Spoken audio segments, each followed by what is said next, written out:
أعوذ بالله من الشيطان الرجيم నేను శపించబడిన బహిష్కరించబడిన శైతాన్ నుండి రక్షణ పొందటానికి అల్లాహ్ శరణు వేడు. والذين لا يشهدون الزور وإذا مروا باللغو مروا كراما మరియు ఎవరైతే అబద్ధమైన సాక్ష్యం ఇవ్వరో మరియు వ్యర్థమైన పనుల వైపు నుండి పోవటం జరిగితే సంస్కారవంతులుగా అక్కడ నుండి దాటిపోతారు.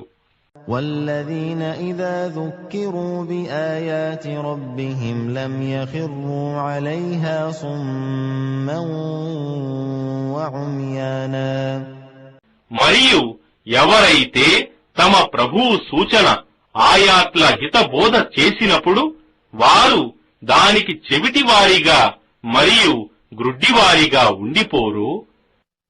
والذين يقولون ربنا هب لنا من أزواجنا وذرياتنا قرة أعين واجعلنا للمتقين إماما మరియు ఎవరైతే ఇలా ప్రార్థిస్తారో, ఓ మా ప్రభు, మా సహవాసుల అజ్వాజ్ల మరియు సంతానం ద్వారా మా కన్నులకు చల్లదనం ప్రసాదించు మరియు మమ్మల్ని దైవభీతి గల వారికి నాయకులుగా ఇమాములుగా చేయి.